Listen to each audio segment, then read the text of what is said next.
আসলে একটা বিষয় না বললেই না।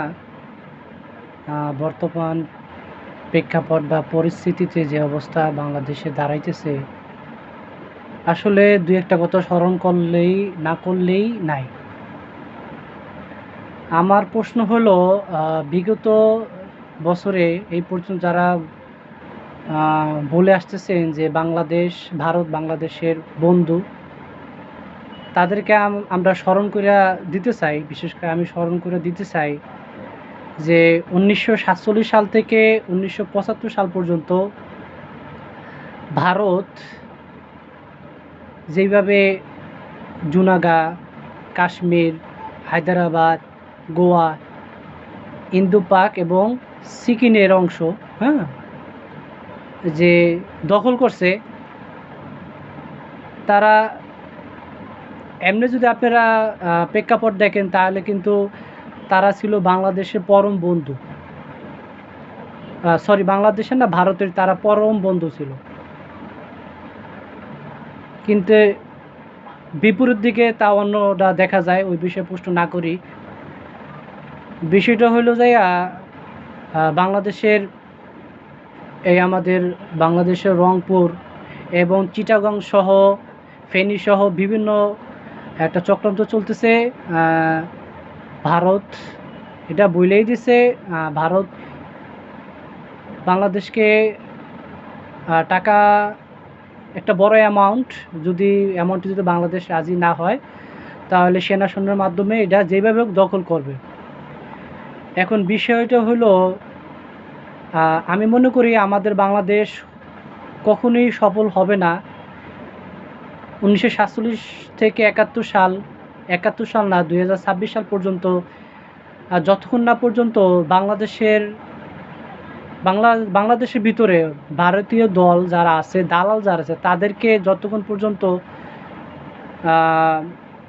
আমরা চিহ্নিত করতে না পারবো ততক্ষণ পর্যন্ত আমরা বাংলাদেশের সার্বভৌমত্ব রক্ষা করতে আমাদের অনেক কষ্টকর হয়ে যাবে। কারণ বর্তমানে প্রেক্ষাপটে বাংলাদেশের যে বর্ডারের বিজিবিরা দেখতেছি, আসলে আমরা তো নাকে তেল দিয়া যার নিজস্ব কর্মস্থলে ব্যস্ত আছি। শিক্ষা দীক্ষা সংস্কৃতি যে কোনো বিষয়ে আমরা ব্যস্ত আছি, কিন্তু বর্তমানে বিজিবির অবস্থা যে কত প্রেক্ষাপটে কত যে যুদ্ধ নিয়ে চলতেছে, তারা দিন রাত নাই কত পরিশ্রম করে বাংলাদেশের সার্বভৌমত্বকে রক্ষা করতেছে। আসলে আমরা বুঝতেছি না বাংলাদেশের মুসলিম জাতি এখন যে ভারত যে ভিসার যে ১ কোটি, বিশেষ করে দেখতেছি, মানে ১ কোটি কোনো বিষয় না। ভারত চাইতেছে যত জনগণ আছে, ভারতের জনগণ আছে, রাত্রে দিনে সর্বাপেক্ষায় তারা ঠেলা দিতেছে যে একটা চাপ, এটা আসলে বাংলাদেশ নিতে পারবে কিনা। কিন্তু তাদের ভারতের মূল উদ্দেশ্য এইটাই না মূলত এইটাই না। এরকম রাতে দিনে সর্বাবস্থায় তারা এরকম ঠেলা দিব, আসলে বাংলাদেশের চাপ নিতে পারবে কিনা। কিন্তু এই পর্যন্ত শেষ না, ভারতের যে পরিকল্পনা, তারা ভারত থেকে যে জনসংখ্যা যে প্রলোভ বাংলাদেশে ঠেলে দিব, তারা এই হিন্দুদের মাধ্যমে আরও প্রেক্ষাপট নিয়ে আরও যখন একটা আসলে ঐক্য, যখন হিন্দুদের ভিতরে যখন একটা ঐক্য তৈরি করবে, তখন মুসলমানদের বড় একটা ভয়াবহ অবস্থা নেমে আসবে। এর জন্য আমাদের আসলে সচেতন হই, আমরা যে অবস্থায় আছি সেই অবস্থায় সচেতন হই। আমাদের আশেপাশে খোঁজখবর ঠিক ঠিকানা নিই, তারা তাদের বাসায় কে আছে, কি করতেছে, হ্যাঁ। এবং আমি মনে করি কোনো ১৯৪৭ সাল থেকে এ পর্যন্ত কোনো সরকারের দোষ না, আসলেও আমরা মূলত ভারতীয় দালাল যখন পর্যন্ত আমরা চিহ্নিত না করব তখন পর্যন্ত আমাদের মা বোনের ভাইদের রক্ত দিয়াই যাব, আসলে মূল কিছুই পাবো না।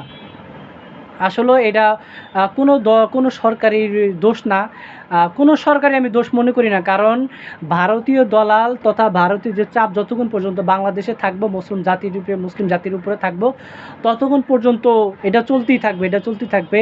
আসুন আমরা সচেতন হই, বিজিবি এবং সবাইকে আমরা সাহায্য সহযোগিতা করি, যেভাবেই হোক আমরা সাহায্য সহযোগিতা করি। আসলে তারা অক্লান্ত পরিশ্রম করে যেতেছে, তারপর আমাদের সচেতন হওয়া উচিত এবং আমাদের প্রশিক্ষণ কেন্দ্র অলরেডি অবশ্যই বাংলাদেশ আমাদের তারেক জিয়াউর রহমান অবশ্যই এটা বাস্তবায়ন করবে, অবশ্যই বাস্তবায়ন করব, না হলে আমাদের আসলে অনেক কঠিন হয়ে যাবে আসলে চলার জন্য।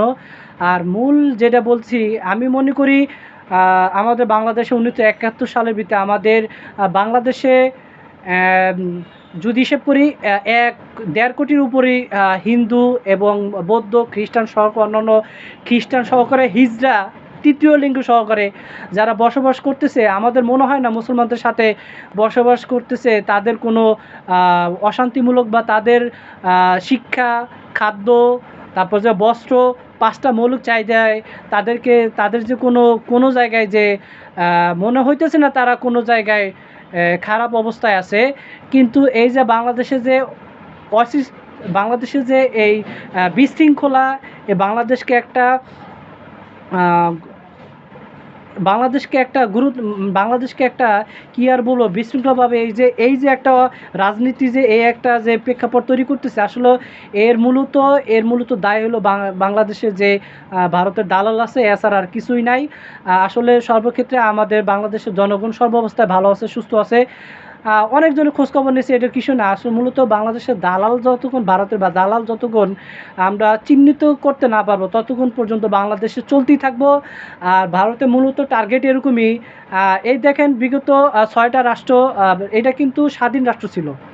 এই জুনাগা, কাশ্মীর, হায়দ্রাবাদ, গোয়া, ইন্দোনেশিয়ার পার্ক এবং সিকিম সহ রাষ্ট্র ছিল স্বাধীন রাষ্ট্র। তাদেরকে যেইভাবে হোক দখল করছে, বাংলাদেশের শেষ টার্গেট হলো বাংলাদেশকে এইভাবেই আমাদেরকে টার্গেট করবে, আমাদের এইভাবে দখল করবে যে কোনো মতে। এই দেখেন বিজিবি বা যত ফোর্স আছে অনেক চেষ্টা করতেছে, এই 100 কোটি লোক জনগণ যদি ভারত থেকে বাংলাদেশ এরকম পাচার করে রাত্রে, তাহলে বর্তমানে এটা আমরা যদি সচেতন না হই, বাংলাদেশের বর্ডার যদি সচেতন না হই, তাহলে প্রেক্ষাপটে আসলে আমাদের অনেক এই যে ঐক্য, পরবর্তীতে তারা যখন হিন্দু, বৌদ্ধ, যত খ্রিস্টানরা যারা আছে, ইহুদি নাসারা, তাদের নিজে ঐক্য তৈরি করার পরে যে যখন আমাদের তো একটা প্রেশার দেবে, আসলে প্রেশারটা মুসলমানদের পক্ষে আমরা সম্ভব না। তাই আমরা বিনীত অনুরোধ, আমাদের মতো সাধারণ জেনারেশন যারা আছেন, স্কুল, মাদ্রাসা, কলেজ, আমরা অবশ্যই সচেতন হই। বিনোদন, প্রেক্ষাপট, খেলাধুলা এসব নিয়ে আমরা করব, কিন্তু পাশাপাশি এইসব দিকে আমরা একটু সচেতন হই, দিক নির্দেশনা দিই, দেখি কি করা যায়, বাংলাদেশকে কীভাবে সরল করি। সর্বোপরি বাংলাদেশের সার্বভৌমত্ব রক্ষার জন্য আমাদের কি করা যায়। 1971 সালে, 1947 সালে মাওলানা ভাসানী যে করে গেছে, এই থেকে শুরু করে 71 সাল জুলাই পর্যন্ত আমরা সফল হব না যতক্ষণ পর্যন্ত আমাদের বাংলাদেশে ভারতীয় দালাল এবং হিন্দুদের, বৌদ্ধ, খ্রিস্টানদের মধ্যে তৃতীয় লিঙ্গের মধ্যে যারা এই বাংলাদেশটাকে একটা বিশৃঙ্খলা তৈরি করতেছে, তাদেরকে আমরা যতক্ষণ চিহ্নিত করতে না পারবো, আসলে মুসলিম জাতি আমরা ঐক্য হতে পারবো না। আসুন আমরা সর্বোপরি আমরা সচেষ্ট হই, যার জায়গা থেকে আমরা বিজিবি এবং সরকারকে, সর্বোপরি পুলিশ, আইন বাহিনী শৃঙ্খলাকে আমরা হেল্প করি, সচেতন করি, যেইভাবে পারি আমরা সাহায্য সহযোগিতা করি। আশা করি তাহলে আমাদের বাংলাদেশের সার্বভৌমত্ব রক্ষা করতে পারবো। এই কামনায় সুস্থ থাকেন, ভালো থাকেন, সুন্দর থাকেন। আসসালামু আলাইকুম ওয়া রাহমাতুল্লাহি ওয়া বারাকাতুহু। সর্বোপরি আমাদের একই ডাক, নারায়ে তাকবীর, আল্লাহু আকবার, লা ইলাহা ইল্লাল্লাহু মুহাম্মাদুর রাসূলুল্লাহ।